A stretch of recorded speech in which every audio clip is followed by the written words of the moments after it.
Joining me now to discuss is Tim Elcombe. He's with Wilfrid Laurier University. He's an expert on sports and politics. Good morning. Thanks for being with us. Good morning, Marcia. So will the games be controversial? I mean, a lot of people thought the games in Qatar were controversial. What are you watching for when they're in North America? I'd suggest maybe the idea was that Qatar in 2022 was the most politically charged sporting event we'd ever seen. And I think the idea is returning to the West with this united bid might be a calming of those political waters, but I think we're heading in a very different direction. How so?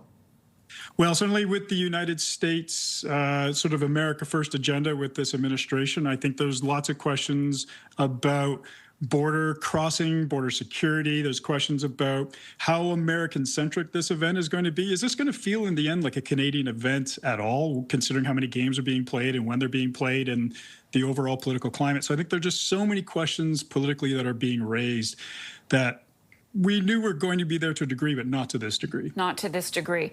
The U.S. has travel bans on several countries. There are exemptions, though, for athletes and staff. What kind of efforts should be made to ensure that there is a smooth transition between countries? Well, I think the key person here, in addition to the government officials, but I think a key person here is going to be the FIFA president, Gianni Infantino. He's built a very strong relationship with President Trump. But I think the big question is that relationship a one-directional or a two-way relationship? Is he going to be able to influence President Trump and the U.S. administration to allow us, at least in some degree, for this to be viewed as a shared event and that we build sort of agreements where we can have cross-border travel with the World Cup, that fans are allowed to attend events in the United States, that also maybe have attended events in Canada. So there are so many questions, but I think, again, Infantino's ability to potentially influence the president and the U.S. administration is going to be really crucial here. Really crucial. What if fans don't want to travel to the U.S. to watch the games, Tim?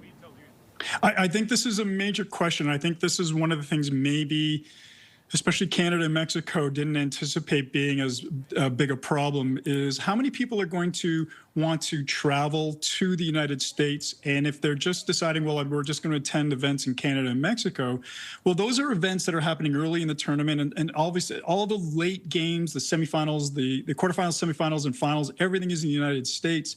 So I think it might really affect FIFA. Anticipates 6.5 million tourists. I'm not sure that's going to be the case. I'm not sure people are going to feel as comfortable maybe in the past, and I'm not sure they're going to travel just to Canada and just to Mexico for the tournament.